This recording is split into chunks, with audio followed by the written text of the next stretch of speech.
Some parts of this story are based on declassified allegations and remain disputed. Imagine standing inside a mine shaft, more than 1,400 feet below the surface of central Germany, the equivalent of well over 100 stories underground. The air is cool and strangely still. The walls around you are carved salt, ancient and impenetrable. And then, as your eyes adjust to the light, you see it. Bags, thousands of them stacked against the walls in orderly, almost military rows. Gold bars, sealed in crates stamped with the eagle and swastika of the Third Reich. Sacks of gold coins from a dozen conquered countries. Foreign currencies bundled and wrapped, sorted by nation. Wedding bands ripped from the fingers of people who no longer had any use for them. And somewhere in the piles, mixed in, remelted, indistinguishable, the dental gold of the dead. This was what American soldiers found in the Kaiserroda salt mine at Merkers, Germany, in April of 1945. And as astonishing as it was, 250 tons of gold, one of the greatest single discoveries in the history of warfare. It raised a question that no one had an immediate answer to. If this was what they found, what had they missed? Because the Nazis, in the dying months of their empire, had not simply sat still and waited for the Allies to arrive. They had moved things, hidden things, and in some cases, sent things somewhere very, very far away. Today we're going to trace one of the most audacious financial crimes in human history. How the Third Reich looted the wealth of an entire continent.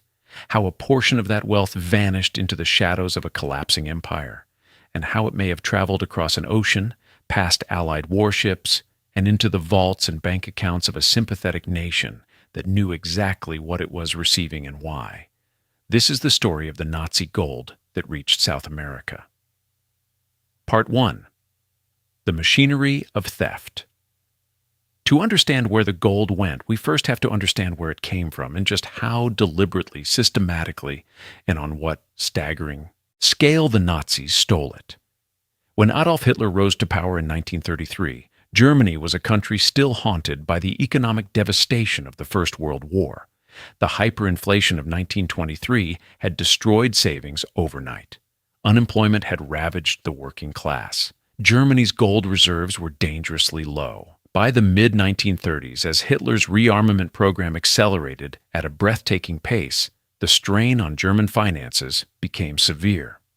By the late 1930s, Germany was functionally out of gold and hard currency.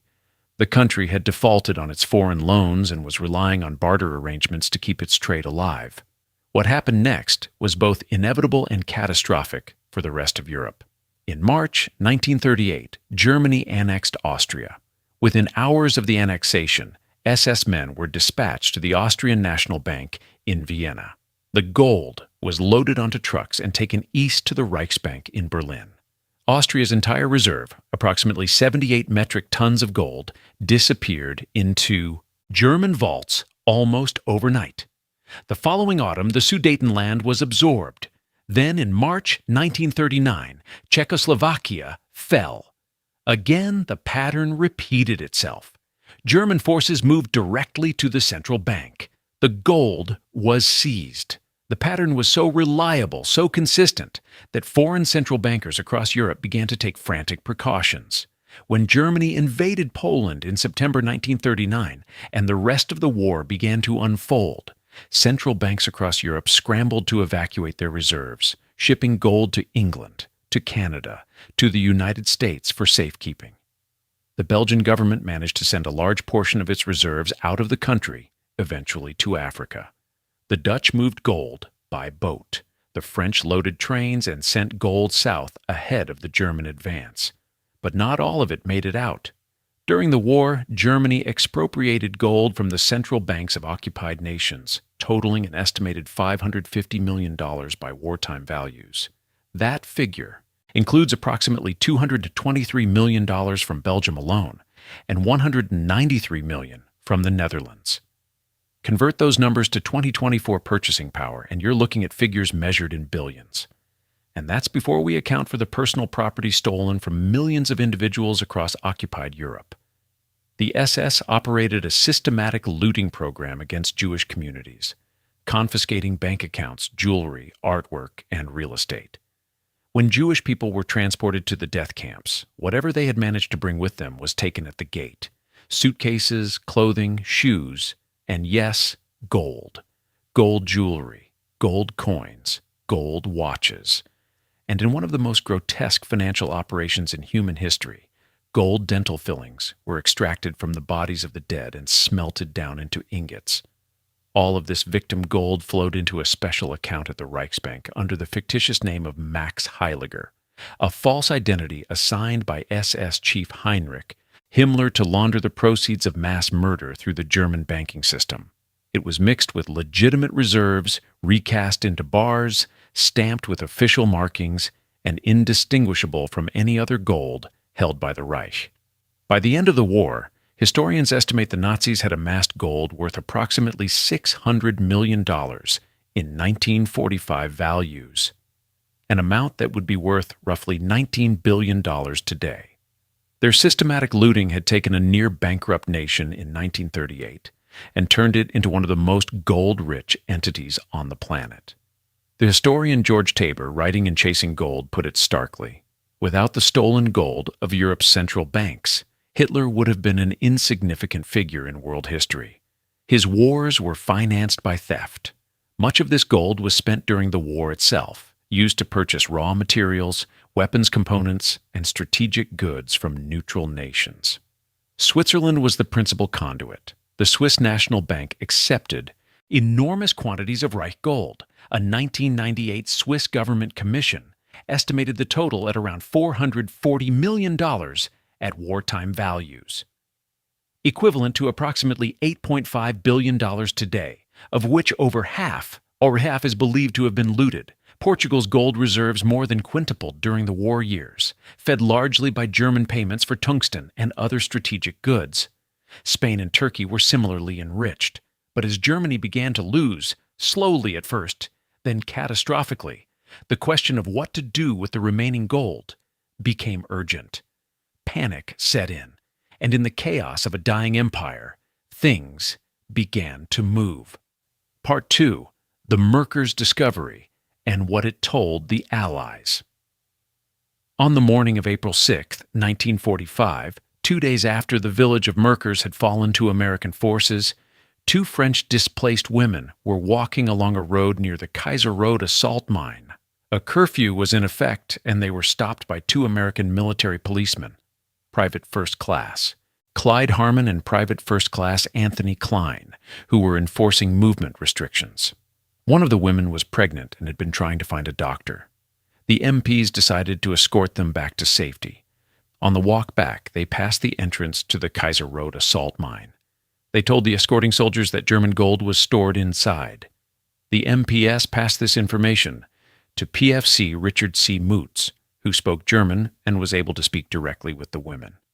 One of them confirmed what they had said about the mine and added that it contained other valuables as well. It took hours for this information to work its way up through the chain of command.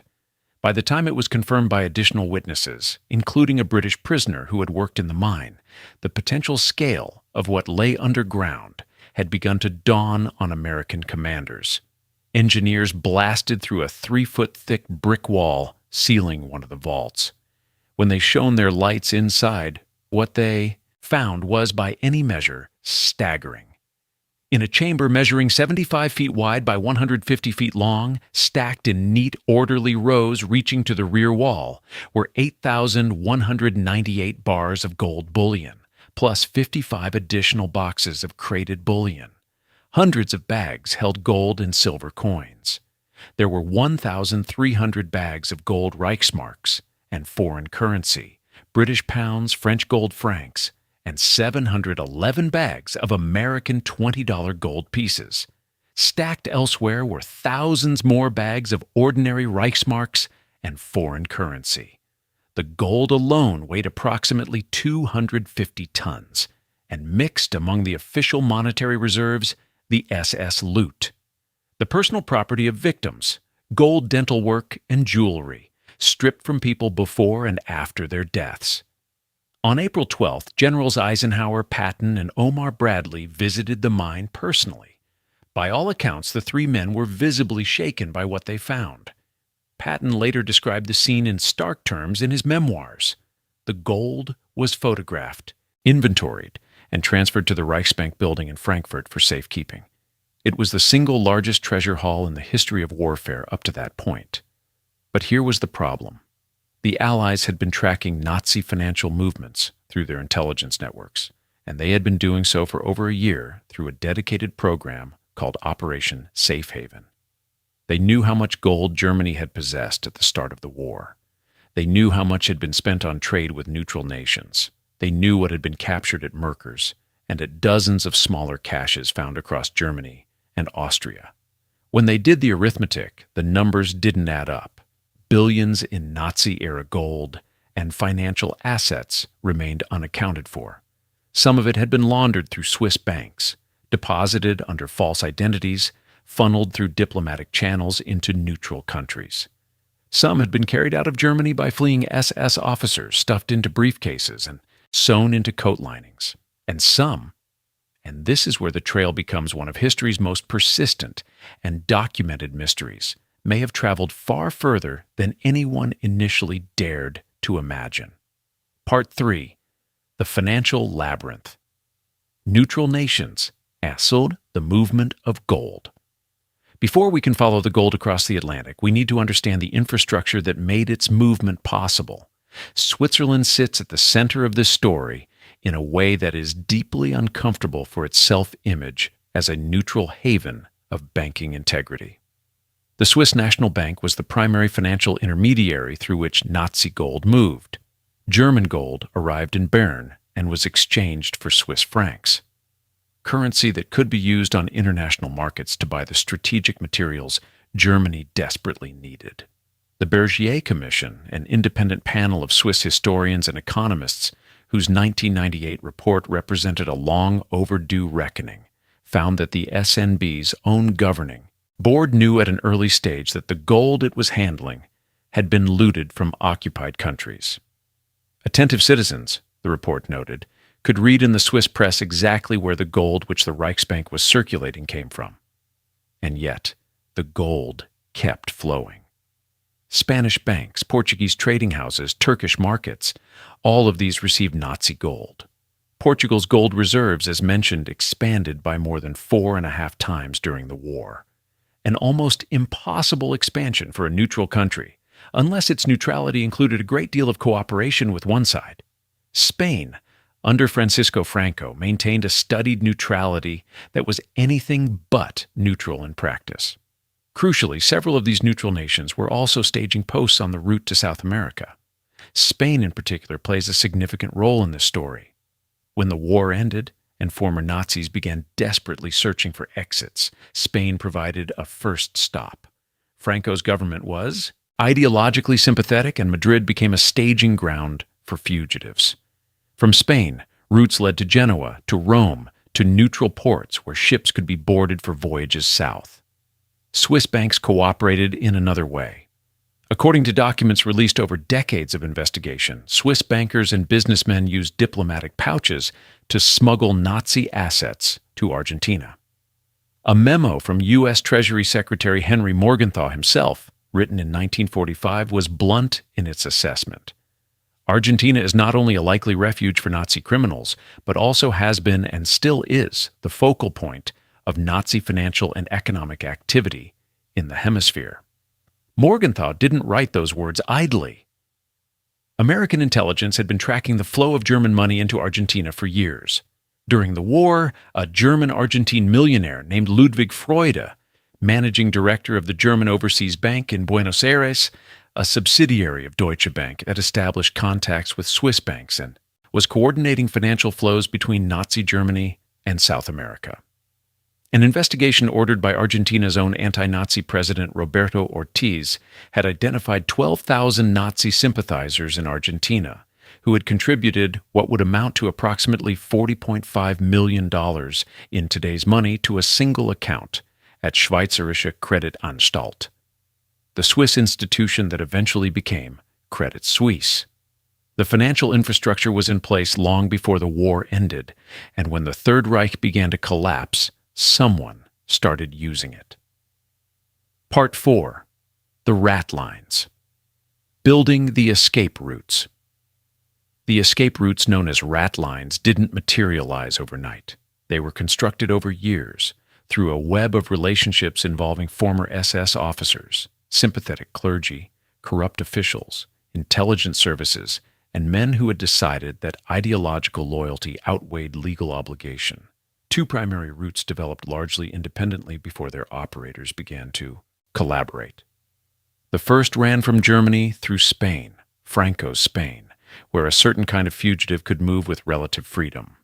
From Spain, ships could be boarded for ports in South America. The second route ran from Germany southeast to Rome, and from Rome to the port of Genoa, and from Genoa to Argentina, Uruguay, and Brazil. At the heart of the Roman route was a remarkable and troubling figure, a Croatian Catholic priest named Krunoslav Draganović, stationed at the Croatian seminary near the Vatican. Draganović was simultaneously a senior official of the Ustasha regime, Croatia's wartime fascist government, which had carried out its own genocide, and a man with deep Vatican connections. He issued identity cards with false names to fugitive war criminals, and he directed an operation that helped dozens, if not hundreds, of the worst offenders in Europe disappear into new identities.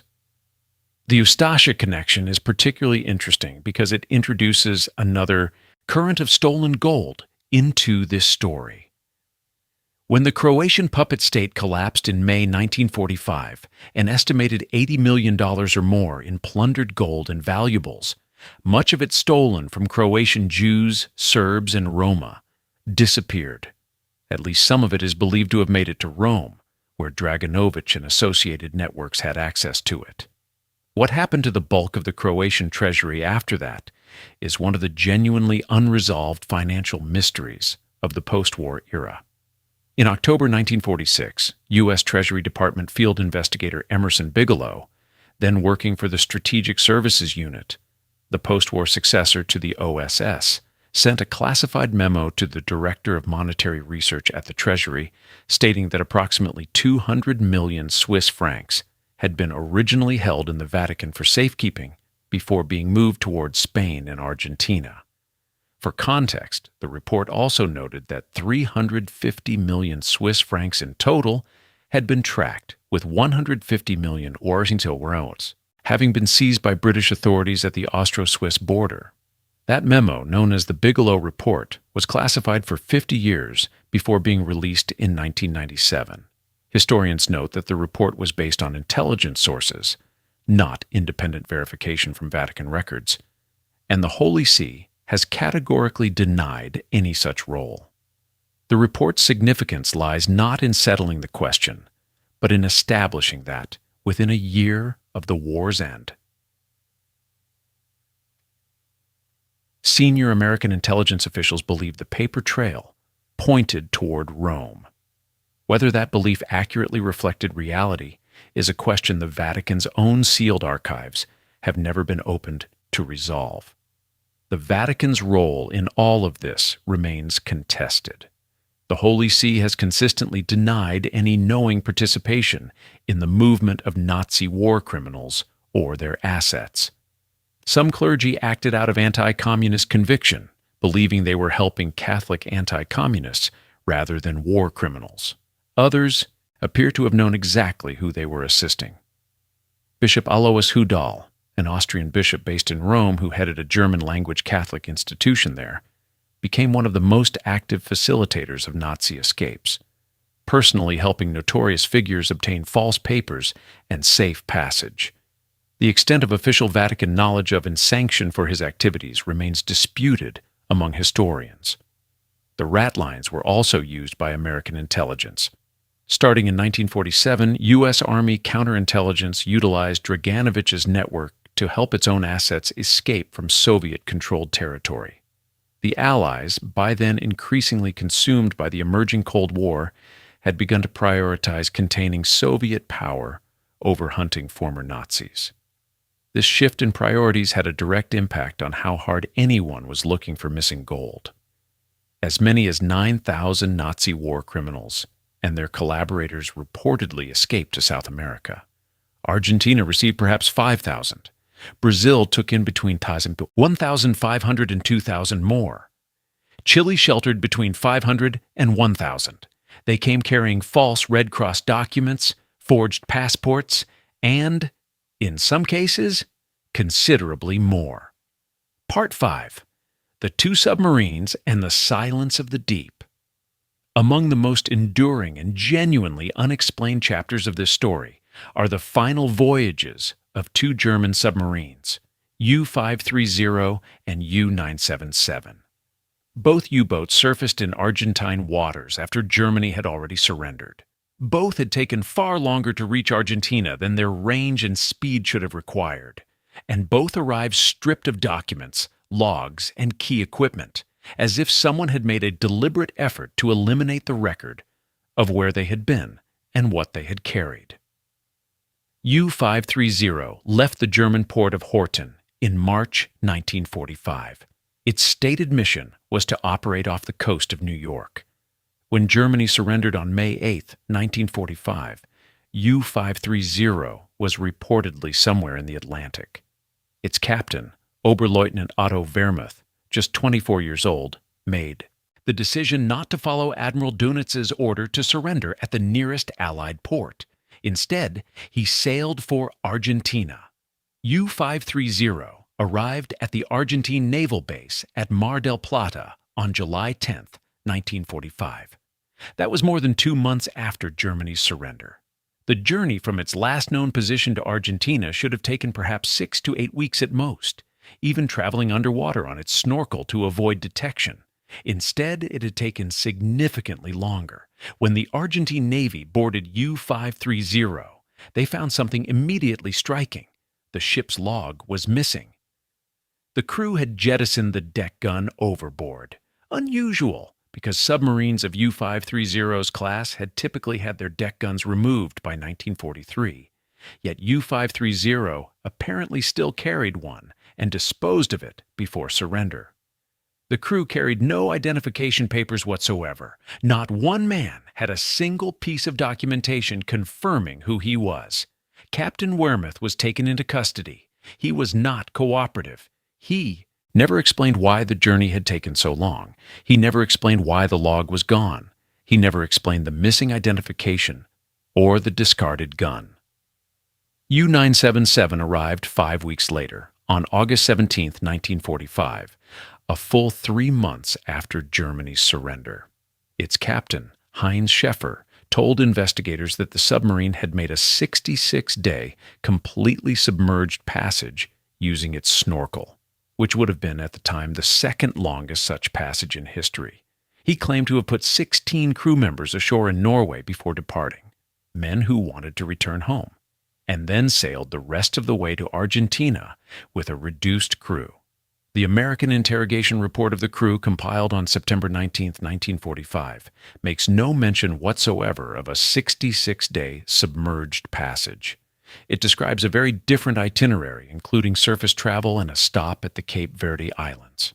In other words, the captain's account and the official interrogation record describe what appear to be two completely different voyages. Both U-boats were accused by Allied investigators of having transported Nazi leaders to Argentina before surrendering. Both captains denied this. Both submarines were seized by the U.S. Navy and later sunk as torpedo practice targets. U-530 in November 1947, U-977 in November 1946. With them went any physical evidence of what, if anything, they might have carried. The questions remain.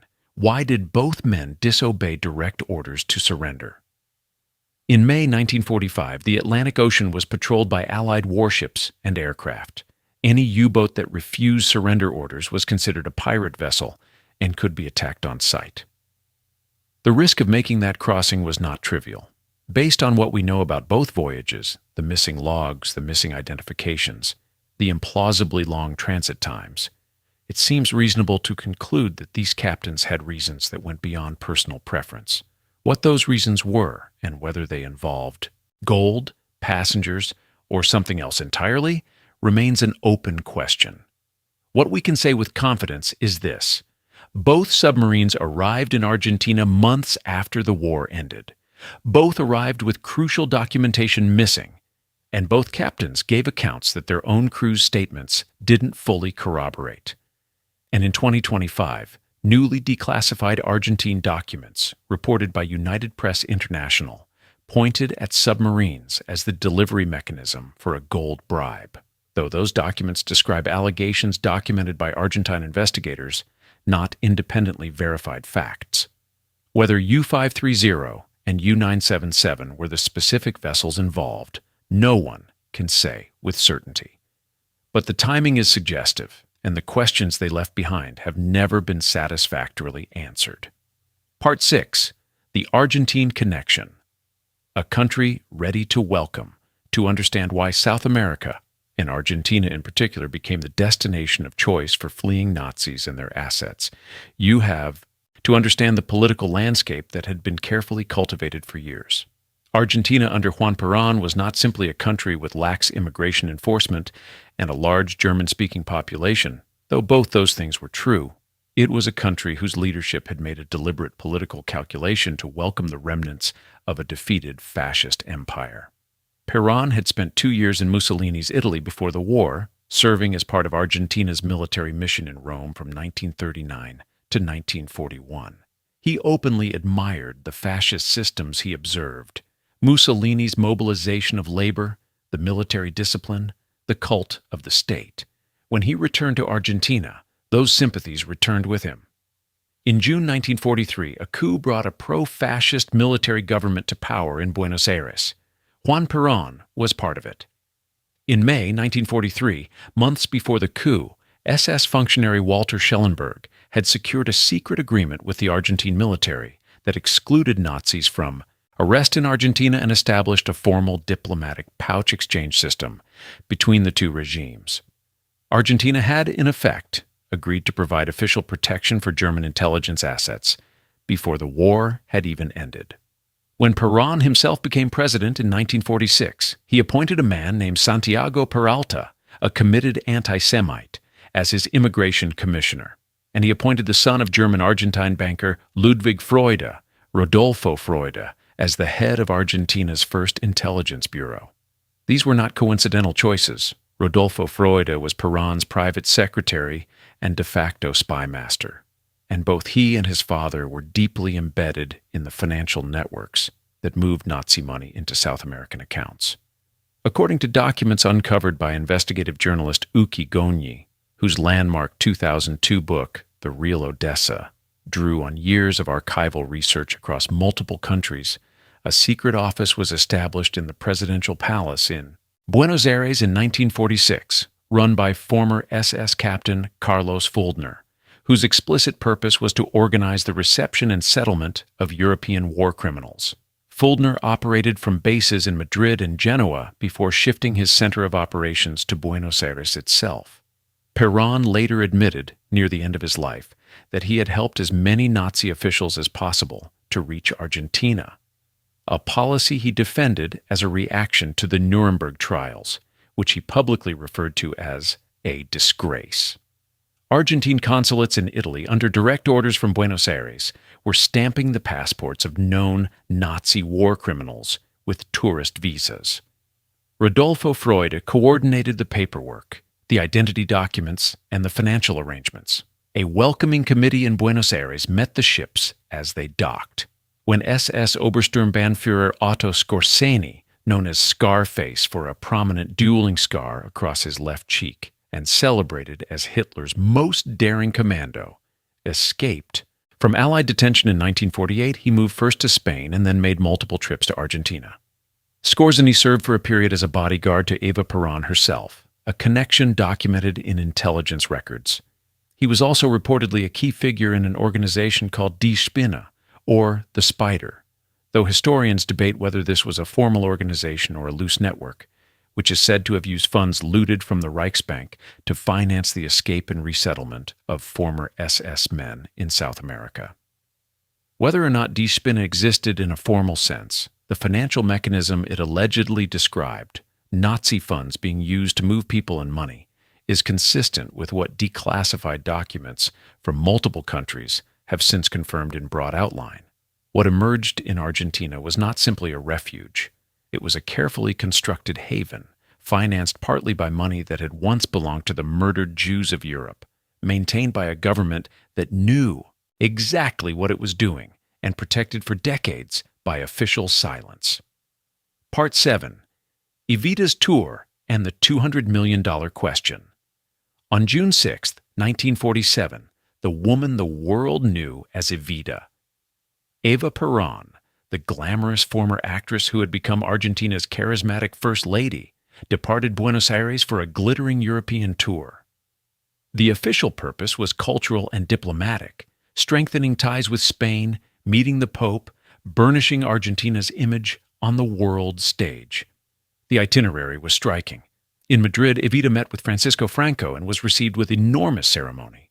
She also reportedly met with figures connected to the networks that were moving former Nazis and their money across borders, though the precise details of those meetings have never been fully documented in the public record. She also reportedly met with Hjalmar Schacht, the former president of the Reichsbank and Hitler's own economics minister, a man who understood better than almost anyone alive how Nazi wealth had been accumulated, moved, and hidden. If those meetings took place as described, the implication is striking. The Argentine First Lady was being introduced to the architects of exactly the kind of financial and human traffic that Argentina was preparing to receive. From Spain, she traveled to Rome, where she had an audience with Pope Pius XII that ran significantly longer than the customary protocol required. The Vatican was at that moment deeply engaged in the ratline operations being run through the Croatian seminary, and the networks connecting Rome to Buenos Aires were at the height of their activity. From Rome, she traveled to Switzerland, where she met with bankers. Argentine researcher Jorge Camarasa, who spent 15 years studying Evita's European tour, was direct about what he concluded.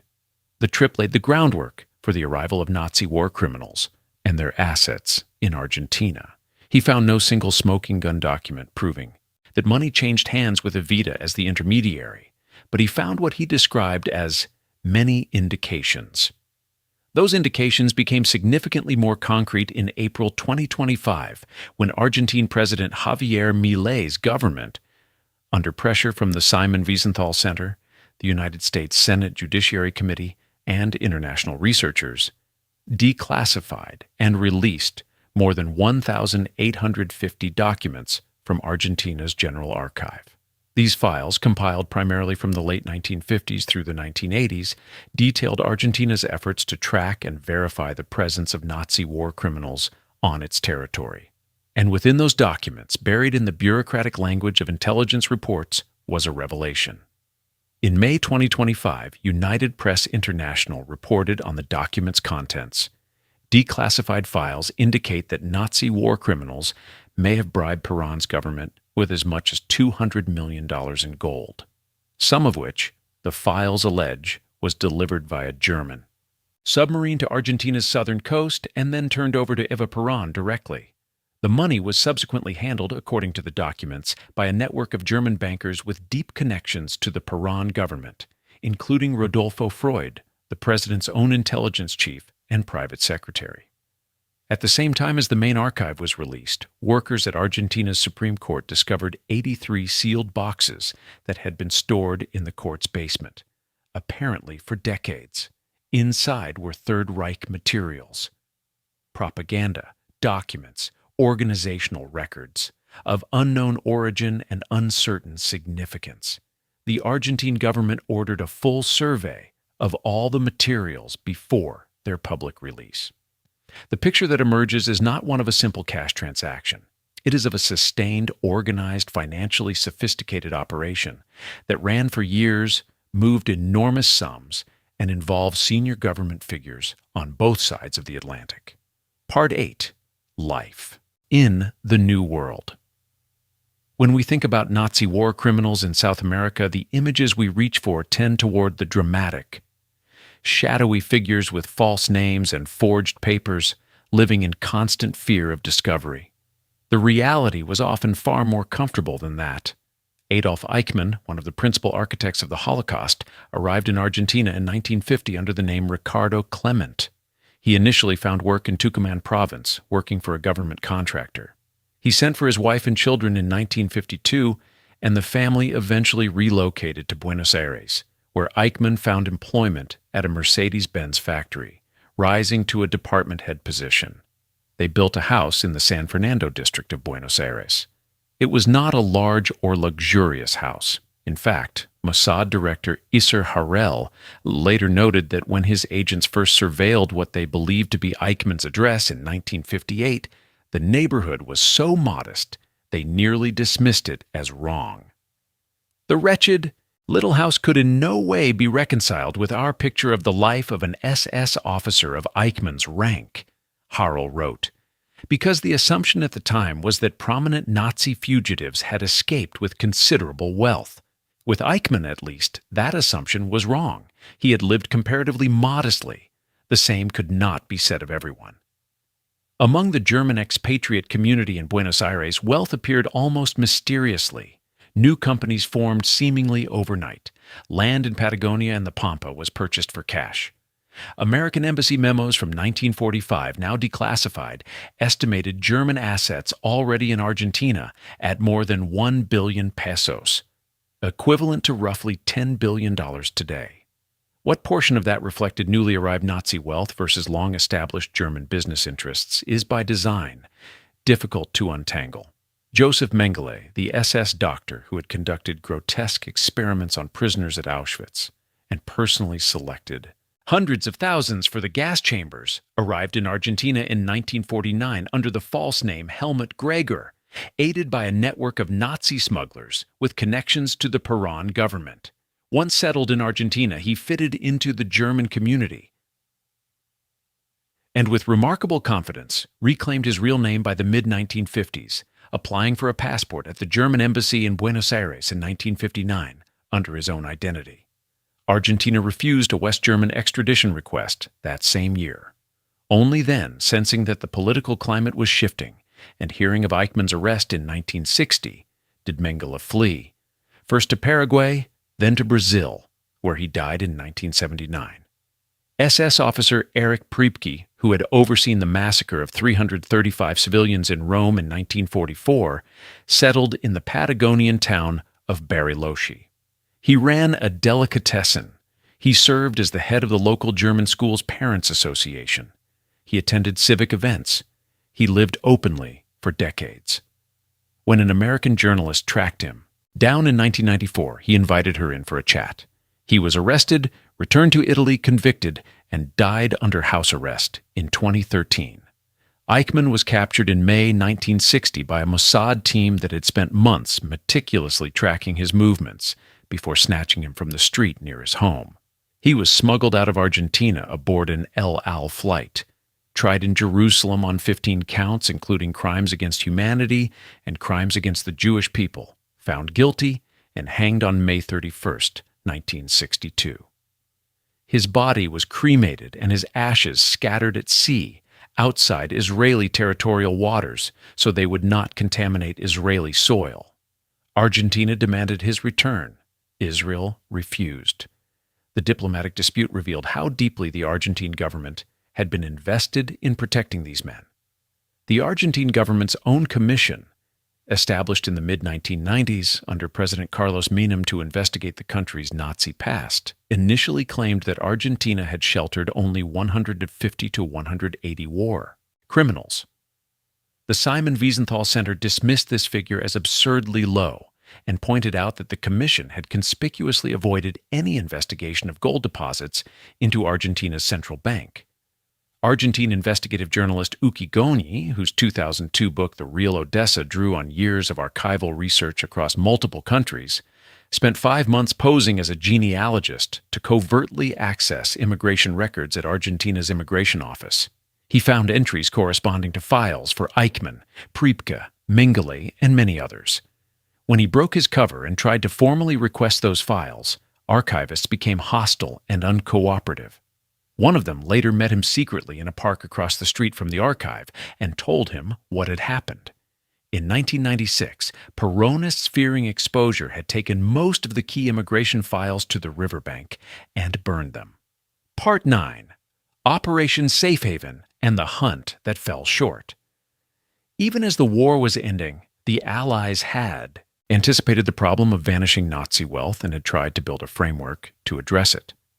Operation Safe Haven began in 1944 as a joint program of the U.S. Departments of State and Treasury and the Foreign Economic Administration, with active intelligence support from the Office of Strategic Services. Its goals were, in theory, comprehensive.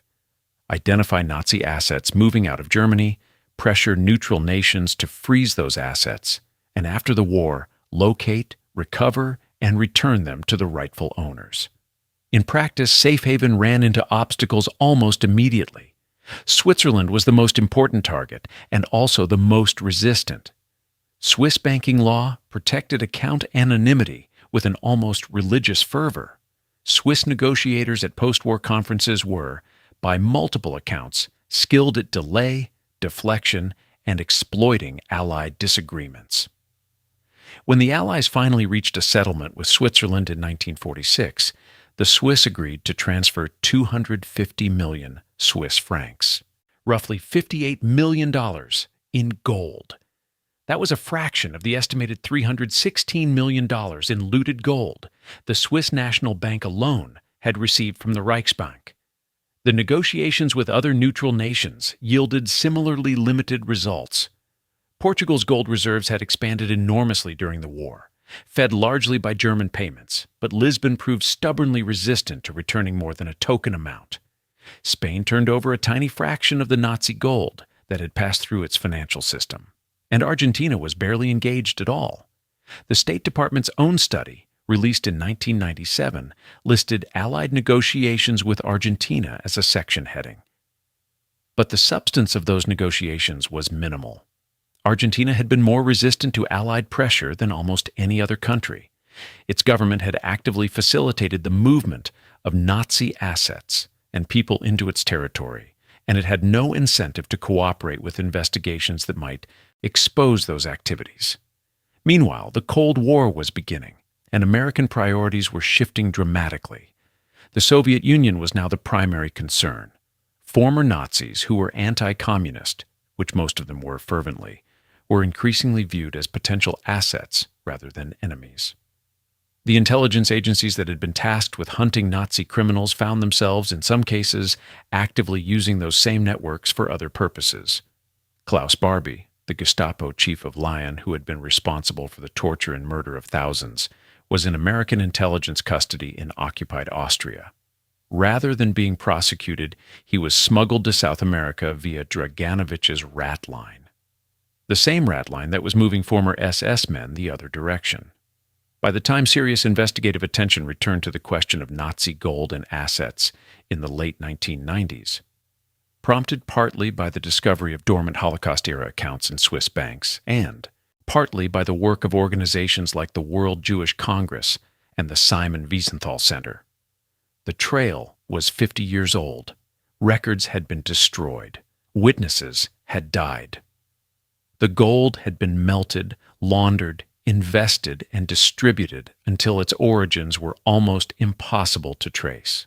The Tripartite Gold Commission, established to redistribute recovered Nazi gold to the nations whose central banks had been looted, did its work over decades before finally winding up in 1998, having distributed some 65,000 bars of gold.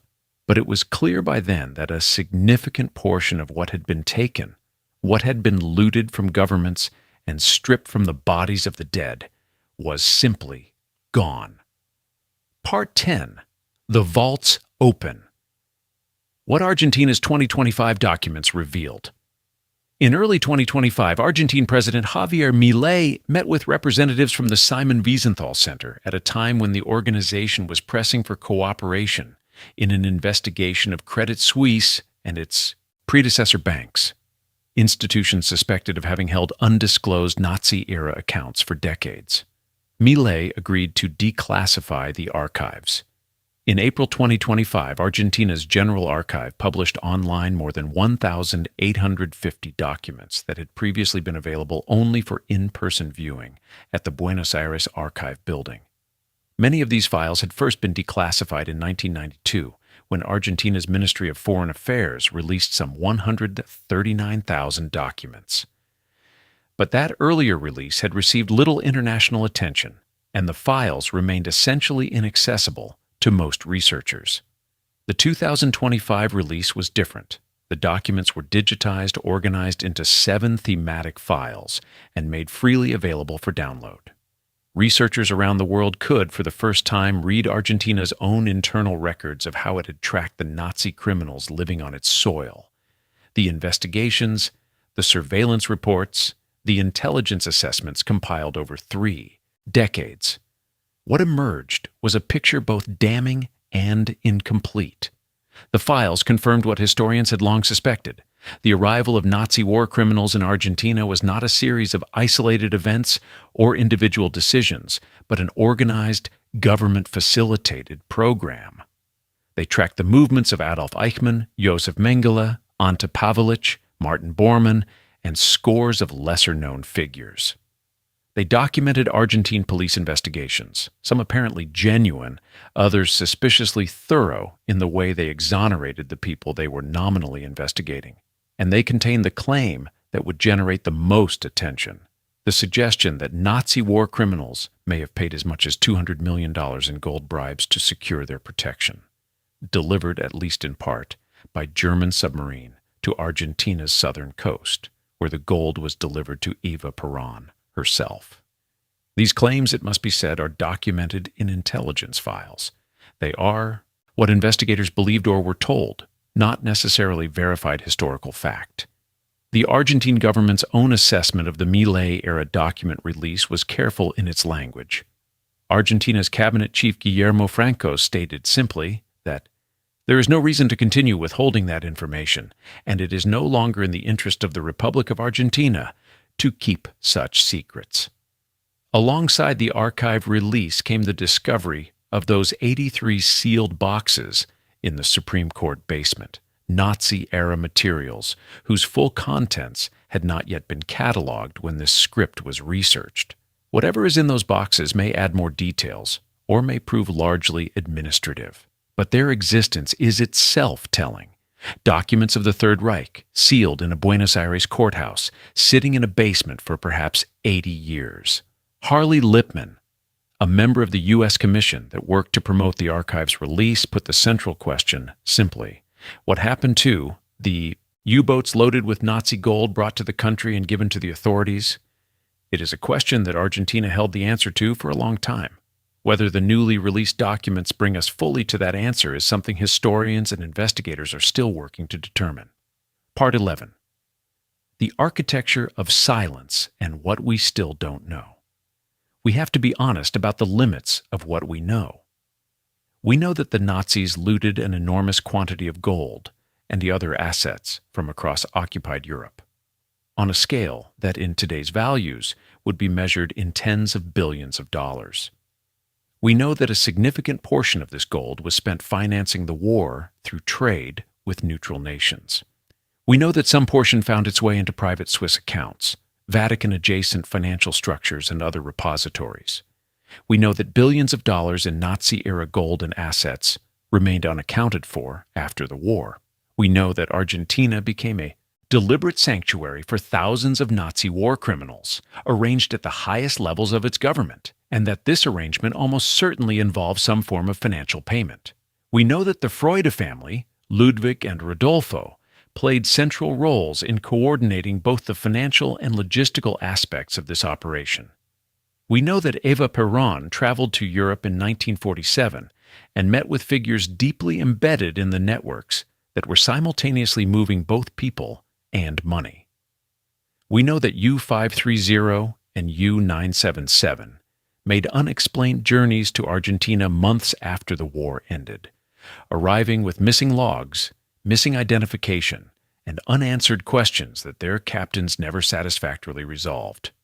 We know that the Argentine government kept secrets about all of this for generations, burning documents, shielding fugitives, and resisting international investigations, until political circumstances finally changed enough that disclosure became more advantageous than continued silence.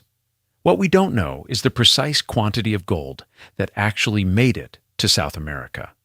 We don't know exactly which routes it traveled, whether by submarine, neutral cargo ship, diplomatic pouch, or some combination of all three.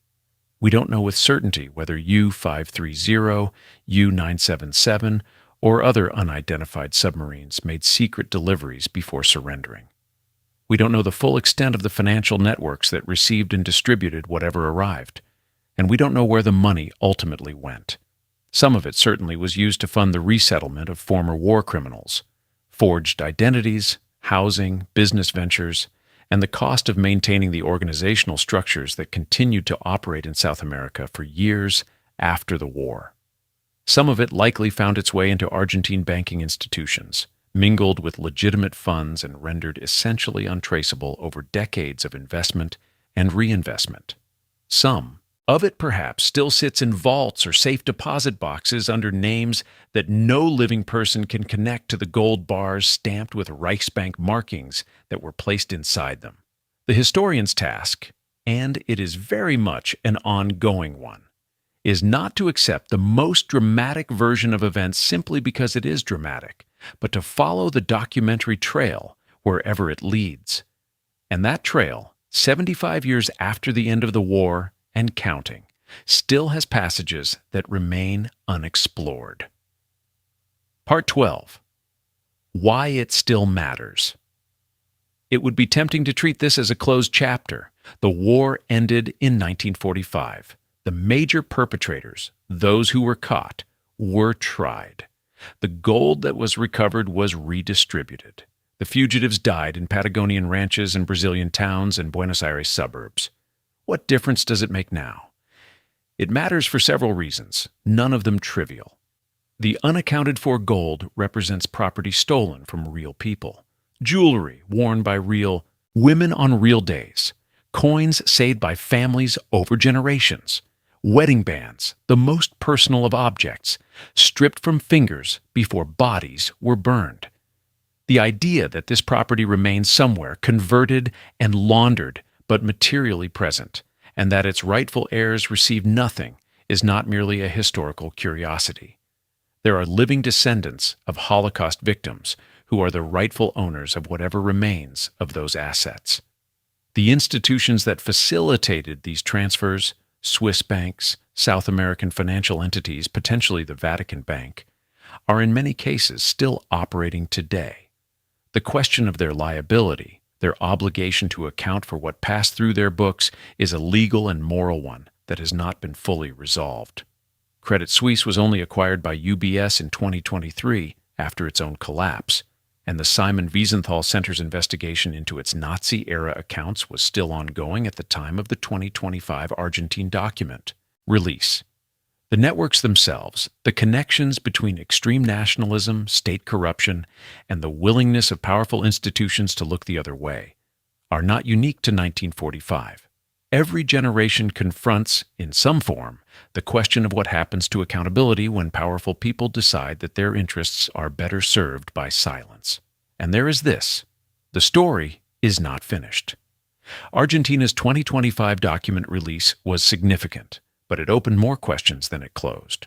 Those 83 boxes in the Supreme Court basement have not yet been fully cataloged.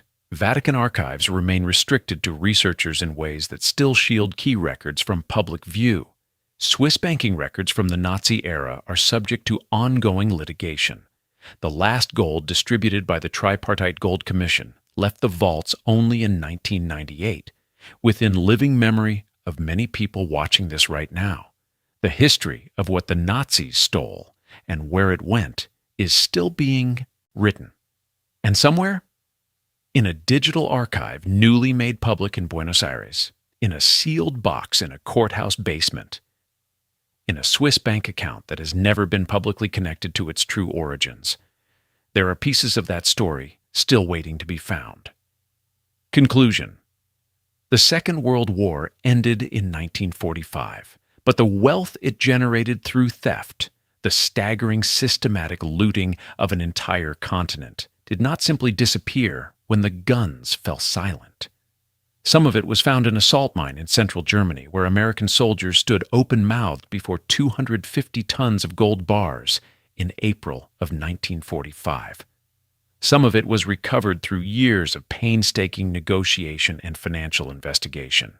Some of it was returned eventually and incompletely to the nations and families it had been taken from, and some of it, an uncertain amount, by uncertain routes, through a network of complicit individuals and institutions that stretched from Berlin to Buenos Aires, made it across the Atlantic to a country whose president openly admired fascism, whose intelligence chief was the son of a German banker embedded in Nazi financial networks, and whose government had signed secret agreements with the SS before the war was even over. Newly declassified Argentine documents suggest that the payment may have been as large as $200 million in gold, that submarines may have delivered it to the southern coast of Argentina, that it was received, at least in part, by one of the most iconic figures in Argentine history. Whether we will ever know the full truth of what crossed that ocean depends on archives that are still being opened, records that are still being searched, and an accounting that, nearly 80 years after the fact, is still incomplete. What we can say with confidence is this: the evidence is not circumstantial. It is documented in American intelligence files, in Argentine government archives, in Swiss banking investigations, and in the testimony of the people who were there. The Nazi gold did not all stay in Europe. Some of it went somewhere else, and the countries and institutions that received it have not yet given a full accounting of what they accepted, when, and why. That accounting is long overdue. If you found this story compelling, please consider leaving a like. It genuinely helps this channel reach more people who are interested in the real history behind the headlines. And if you want more deep dives into the hidden corners of the Second World War, subscribe to WWII Tales. We cover the stories that don't always make the textbooks, but that shape the world we live in. Thanks for watching. Script for WWII Tales for educational purposes. All factual claims are sourced from declassified government documents, peer-reviewed historical research, and credible investigative journalism. Claims described as alleged or suggested by documents are accurately characterized as such.